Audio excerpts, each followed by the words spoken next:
To all who come to this happy place, welcome. News team, assemble! Joining us live because if you want to know anything about the Outer Banks, Sam Walker's the dude to fill you in. The sea was angry that day, my friends. Like an old man trying to send back soup in a deli. Always appreciate talking to you. Always good stuff with Sam Walker in the Outer Banks. Now here's Les Nesbitt and the news.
There we go. Had a little mute issue.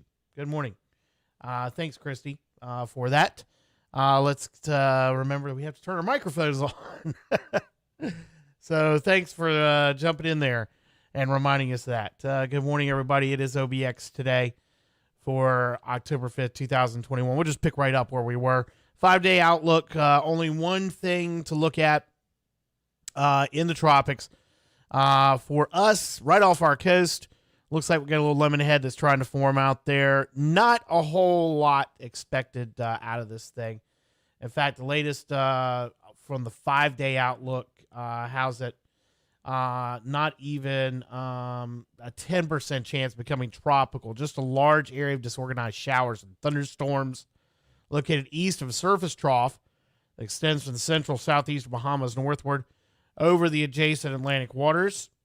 Upper-level winds not expected to be favorable for significant tropical development of the system while it moves slowly northwestward over the next several days. And by the weekend, forecast system is forecast to interact with a front near the coast, which is going to bring us some wet weather over the next couple of days. In fact, we'll show you right now what the forecast is calling for out of this, but also out of what could potentially be coming here along the northeast North Carolina Outer Banks area. Here is what we got as far as that's concerned from the Weather Prediction Center. We're looking at some wet weather, it looks like, for the next couple of days. Today, we should keep things a little farther inland. That's because this is going to be, we're going to see some sea breeze activity coming in, it looks like, for us. So what we're going to see is sea breeze is going to kick in as we go in through the day, and those temperatures just inland in the mid-80s. That's going to allow some showers and thunderstorms to fire up, especially as you get farther along Highway 17. Really, here in the Outer Banks, we usually don't see a lot of sea breeze activity as they do farther south and in inland. But that's how things look right now. As we get tomorrow, better chance of showers and storms starting for western parts of North Carolina, and then that shower and thunderstorm chance starts to creep its way slowly east.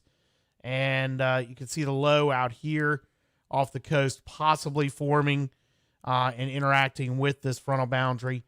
And then kind of gets a messy pattern that is for Friday and into Saturday or Friday. And then here's what Saturday looks like. Trough right over top of us and kind of a mess. It's a scattered showers situation between now and Sunday. And then it gets out of here on a Monday and into Tuesday. Will be clear behind it. But the tropical nature of this really isn't going to have much to happen, as it's this frontal boundary is going to interact with what little bit of disturbance there is out there in the Atlantic, and won't allow it to really become anything tropical. We may, on the backside of this, get some onshore flow that'll kick some waves up, but we're not looking at anything significant. Here's the latest on now post-tropical cyclone Sam, still a hurricane as of this morning, and it's out there off the southern end of Greenland, and it's just going to sit out and spin as a rather powerful post-tropical storm in the North Atlantic. Looks like Iceland's going to be dealing with it in the next couple of days and into the weekend. And then where does it go from there? Looks like the North Sea may be a possibility still as a post-tropical cyclone. So pretty powerful. Sam's now one of the longest-lived hurricanes after still being a hurricane last night and then becoming post-tropical this morning. It's turned out to be one of the longest-lived hurricanes in the satellite era. Only Jose in 2008 has lasted longer as a hurricane in the satellite era, which goes back to 1967. Behind that, nothing. Things have quieted down quite a bit in the tropics, which is good. And looks like it, even though it's an active year, we're getting ready to run out of names. Wanda is the next name on the list We don't have anything coming off Africa at the moment to watch for, or at least it doesn't look that way. So we may be looking at a rather quiet next couple of months, maybe, or at least the next couple of days anyway. We're not going to have anything to deal with as far as the tropics are concerned. So that's the latest. That's the tropical weather update this Tuesday morning. We've got more of OBX Today live here on Facebook and YouTube coming up after you watch this. Get ready for the Dare to Scare 5K and Sweet Treat Fun Run on Saturday, October 23rd. Sponsored by the Dare County Center. The 3.1-mile course begins at the Coastal Studies Institute, winding through Psycho and along the trails ending at the Dare County Center. This is a rain or shine event, with all proceeds benefiting the Dare County Center annual toy drive. So get ready for the Dare to Scare 5K and Sweet Treat Fun Run on Saturday, October 23rd. For more information, to register, or to volunteer, go to www.darenc.com/DC Center.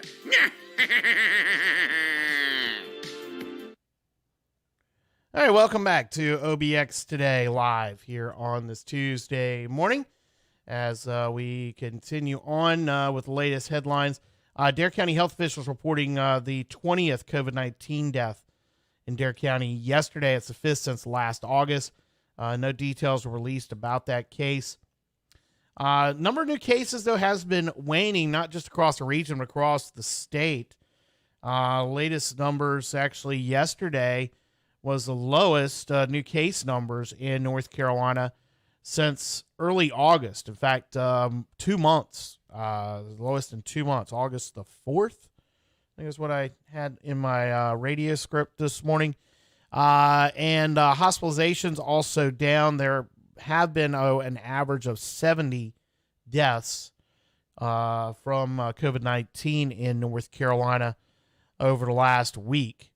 As those numbers continue to decline somewhat. Hospitalizations also are down much lower than they were at this time last week and even this time last month. So we are starting to see, it appears, at least statistically, that the Delta variant spike that we saw that coincided with the start of schools has waned somewhat over the last week or so, and those numbers continue to go down according to the state. 500 fewer hospitalizations reported this Monday compared to last Monday. And again, the number of new coronavirus cases reported on Monday the lowest since August 3rd.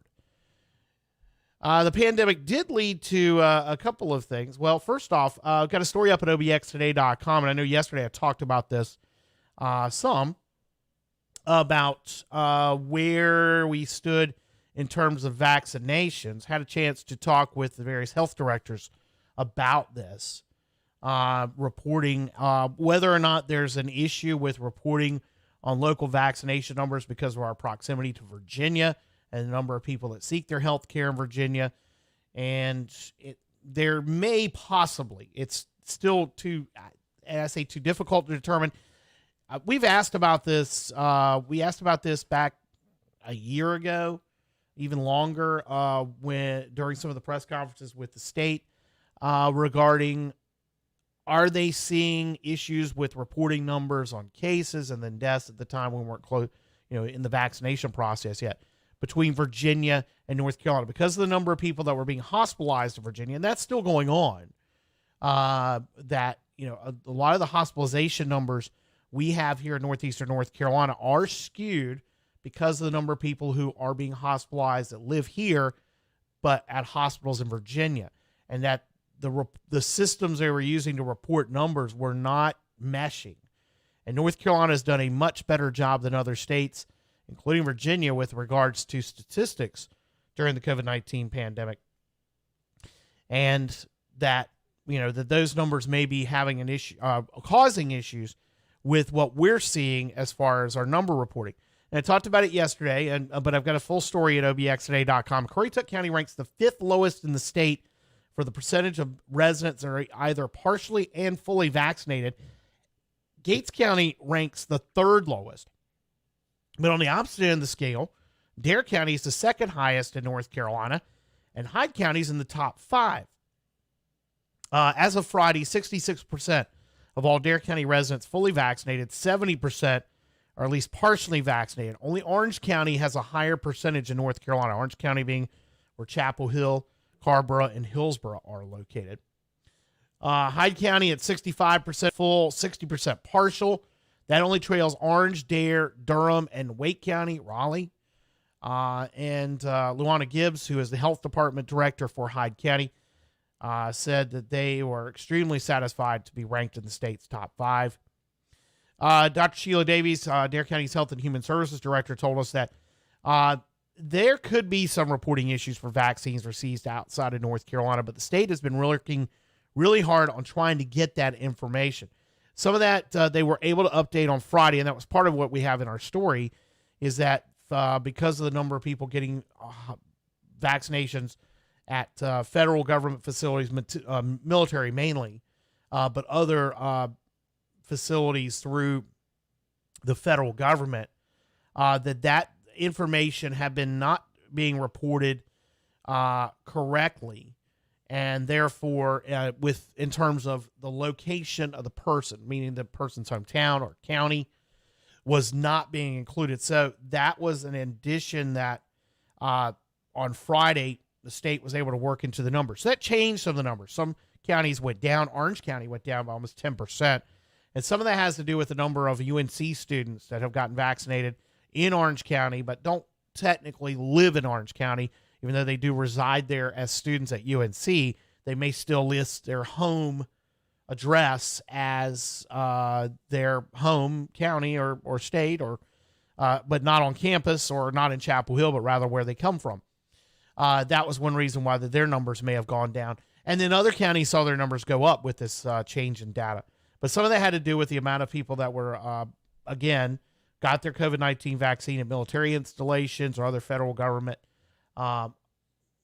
opportunities, and that those numbers were not correct, not so much not correctly, but just the way that they were reported to states had not come through the full process. So, again, you can read that at obxtoday.com. Got another story that we'll be working on today that has regards to homeschooling. Again, our area at the top of a list here. In fact, quite a few counties in North Carolina, in northeastern North Carolina, saw their numbers of homeschool students boost last year. And we talked about that on radio this morning. We're going to have full details at obxtoday.com.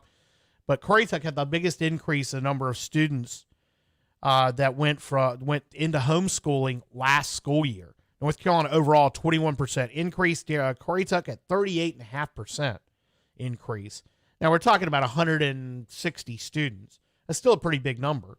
Camden, Perquimans, and Dare all were over 34% growth and ranked in the top 6 in North Carolina. No specific reasons though given. The Carolina Demography Project at UNC Chapel Hill coming up with this report. We're going to break that down a little more and write it up for you today at obxtoday.com. All right, of course, yesterday everybody was talking about it, still trying to figure it out. And I think part of the reason why, we've had issues trying to get all of our social media back to where it was in terms of being able to post and getting information out. Of course, yesterday, the great Facebook outage of 2021. Around 11:50 yesterday morning, Facebook and Instagram went down, and it took 6 hours for them to be restored. That also included the WhatsApp, and just about every product that Facebook had went down. And we're talking about not just externally, but internally as well. Still no word on what caused Facebook servers to go offline, kicking all of their platforms off the internet with error messages or frozen screens. In a statement, Facebook said to everyone affected by the outages on our platforms today, we're sorry. We appreciate your patience as we come back online. But the problem appeared to be more widespread than just a simple server outage. The DNS records, the domain name server records that tell systems how to find Facebook.com and Instagram.com got withdrawn from the global routing tables. That means nothing that had a Facebook.com or Instagram.com address would work. Whether it was trying to get to the website, that meant all their emails weren't working. It even got to a point where their access badges wouldn't work, trying to get into buildings.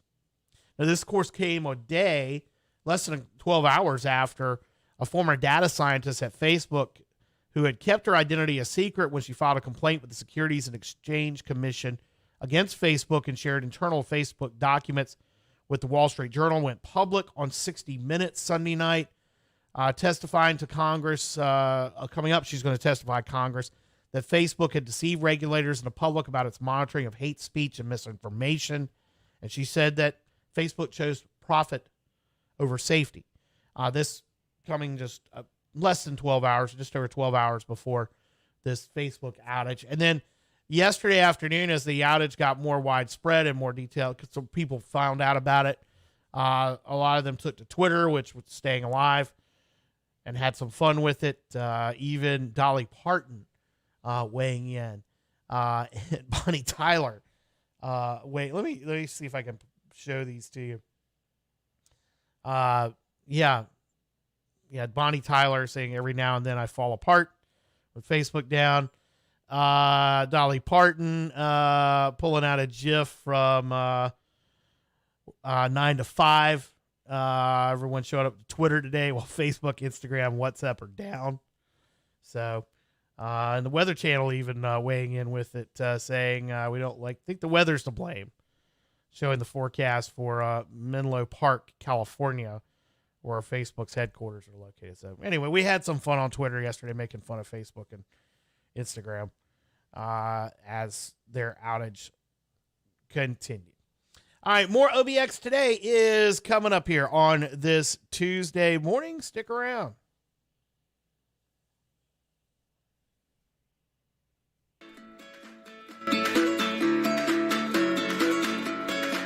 Well, there's a lot I enjoy about working for the Ferry Division. I've been surrounded by water my whole life, always wanted to work on the water, and the 7 days on, 7 days off isn't bad at all because you can get off and do your hobbies. It is a great place to work. You can work yourself up. You have to be your own motivator. We cannot do it for you. And it's a great outdoor job. If you like the outdoors, this is a perfect job for you. If you like boats, this is a perfect job for you. The things I enjoy most about being on the water is, of course, our office, which is spectacular. I like my schedule, 7 days on and 7 days off, because it does give me time to pursue my other interests. I've always loved working on the water. I've worked on the water my entire working career. I play on the water when I'm not working on the water. I enjoy the interaction with our passengers. Working at the ferry is really awesome. You have a week on and a week off. It's a great summer job. We have a lot of college students and high school students that come and work for their summers. But if you want to stay, there's a lot of support. Everybody helps you, brings you up.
All right. Well, we were back here. Sorry about that. Again, a little audio issue with our our mic. Got to remember to turn the thing back on.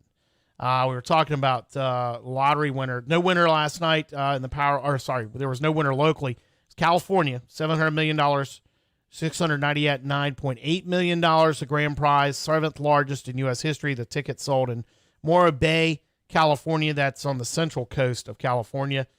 $1 million winning ticket sold in Virginia.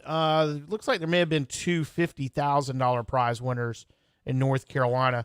There were two here locally from Wednesday's Powerball drawing. A woman from Edenton claimed her prize yesterday. And there was a $50,000 ticket sold at the Duck Through over in Camden last Wednesday for Powerball. The Powerball numbers are expected let's see. Oh, that was last week. Okay. We did see something about some lot of prize winners here in North Carolina, but haven't got full details on that yet. So as soon as we find out, we'll let you know.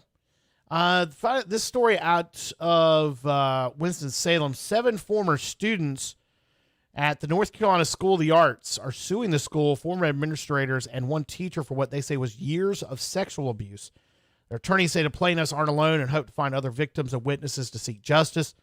California attorney Gloria Allred, who has represented abuse victims in the rapper R. Kelly's rape trial and currently represents 3 women in the Harvey Weinstein rape case, is the lead attorney in this lawsuit against the School of the Arts, which is part of the UNC system. The plaintiffs in the current lawsuit offer details about inappropriate touching, sexual relationships with staff members, constant pornographic speech from teachers, and sexual grooming of young boys. The lawsuit claims complaints were made by the students about the activity in the 70s and 80s, but nothing was ever done. Allred spoke about the negligence during a video press conference yesterday. The sexual abuse accusations cover multiple disciplines at the school, including the dance, film, and drama departments.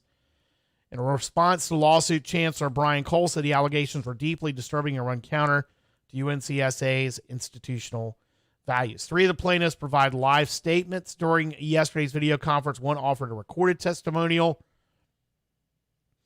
And attorneys said they want to hear from anyone who attended the North Carolina School of the Arts in the 1970s and 80s. They want to hear from you if you know something about this case. And there's a designated page for potential plaintiffs and witnesses. Normally, alleged victims at UNC School of the Arts would be barred from filing this lawsuit so long after the abuse because the statute of limitations ran out. However, North Carolina lawmakers passed the Safe Child Act, which provided a 2-year window for victims of childhood abuse to seek justice. That window closes at the end of this year.